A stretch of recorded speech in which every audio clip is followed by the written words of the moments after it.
Hello, loves, and welcome to my fall TBR.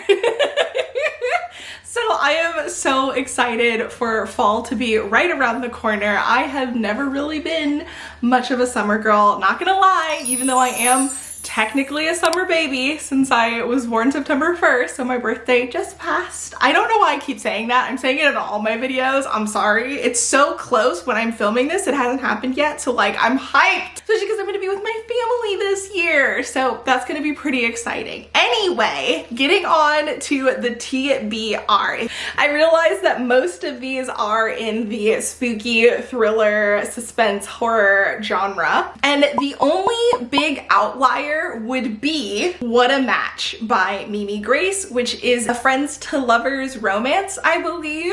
I really enjoyed the last Mimi Grace romance novel that I read, so I definitely wanted to try something else from her, and this cover just screams fall. Like, look at that, so cute. So definitely a cozy, cute, fun read for the season. Next up, I have the only obvious mystery on my list, which is Velvet Was the Night by Silvia Moreno Garcia. I'm a big fan of her writing. This is supposed to be like a noir detective mystery vibes. And I will say that the kind of noir film vibes feels kind of fall for me. I don't think that's necessarily true, especially because I watched some that were like summer vibes and things like that.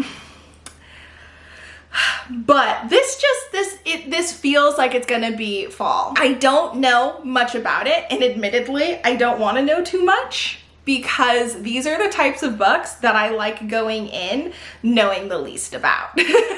Next up, we have You Must Not Miss by Katrina Leno. And this, as far as I can tell, is kind of a suspense thriller type of scenario. It does say, if you give a name to an impossible thing, does that make the impossible thing any less impossible? So it looks like it's about a girl who has had a lot of struggles in her life, and basically she started writing about a world called Near, where everything is perfect for her. But what was once a peaceful escape starts turning into something more dark and sinister. So as far as I know, this is definitely one of those weird vibe stories. I'm really excited to see what exactly that entails and kind of really get into it. So I've been wanting to read this for a while, and this just feels like the perfect time of year to check it out. Then a book that I saw suggested for fall a lot last year would be Something Wicked This Way Comes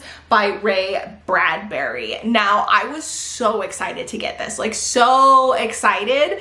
And then I read some of the reviews which kind of point out that it's, you know, cis white males dealing with whatever it is that they're dealing, and there's definitely no diversity or any representation or inclusion. So a lot of people weren't able to relate to the characters, and that has put me off. But it does have some good reviews as well, and it seems like it would be interesting regardless. So it says, for those who still dream and remember, this is a darkly poetic tale. It is probably Bradbury's best work, says Stephen King. It's sinister, disturbing, and masterfully told. A timeless rite of passage book. And admittedly, I don't want to go into it knowing too much. I think there's like a circus involved and spooky things, but other than that, I kind of want to go in here blind and hope that it's not as bad as some of the reviews make it out to seem. If you've read this and liked it, let me know. If you've read it and didn't like it, let me know. I want to know your thoughts, but please no spoilers. Now, going into a fantasy section before we get into the more horror-leaning books, I did pick up Cemetery Boys because, one, the cover definitely has fall vibes for me, but we also have a trans character who is in a world of brujos and brujas, and he wants to become a brujo, but his family, although accepting of him, doesn't accept him as a brujo. They feel like it's a little bit too far, which obviously they're missing the point. So he decides to try and become a brujo on his own, and in the process ends up, I guess, connecting or befriending a ghost and having to go on some sort of big ordeal when I guess things don't go quite as planned. I have been dying to read this for ages. I loved the premise of it. I've heard good things about it. It just seems like the vibe. So hopefully this will be the perfect time to finally pick this bad boy up. All right, now transitioning into the more horror-esque type books, I have Carmilla. So this is by Joseph Sheridan Le Fanu, and this is the book that inspired Dracula. I don't know exactly what that means, so I'm really excited to kind of dive in and learn more about the vampire Carmilla and see how this inspired Dracula, which I guess means I should probably read Dracula too. That is definitely a book that's on my list that I should read but haven't, so maybe this fall TBR is going to expand as the months go on if I can get my hands on some additional books that I want to read. I've heard good things about this, excited to dive in. Kind of going hand in hand with that, I also want to get around to reading A Dowry of Blood. I know I'm behind on all of these reads. This is so last year. I've had these on my shelves. I wanted to read them. I've been holding off until the fall spooky season. So now that it's here, it's time for me to redeem myself and read all of these BookTube fan favorites. This one is actually also related to Dracula, but more directly.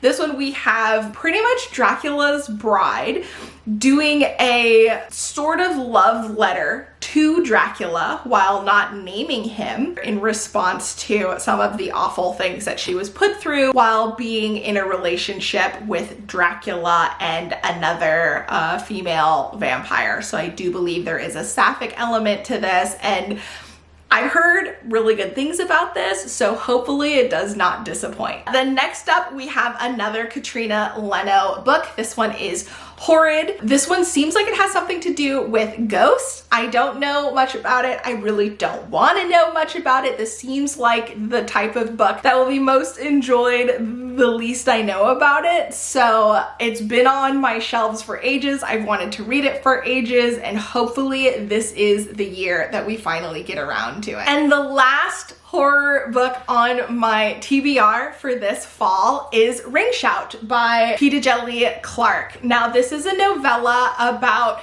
the Ku Klux Klan members being monsters, and we have a character, I believe, who is out to kind of hunt them down or something along those lines. And I have wanted to read this for ages, but I always wanted to save it for October, and then things just usually didn't work out for one reason or another. So hopefully this is the year, because like, I got to. That description is phenomenal. So I imagine this is definitely going to be a good time once I finally do get around to actually reading it. And there you have it. Here is my TBR, or to be read, for the fall season. Hopefully I will get around to reading several of these, if not all of them, along with some additional goodies these coming months. And I will, as much as possible, try and share the journey through reading vlogs and monthly wrap-ups and all of that stuff. So if you're interested, definitely stick around.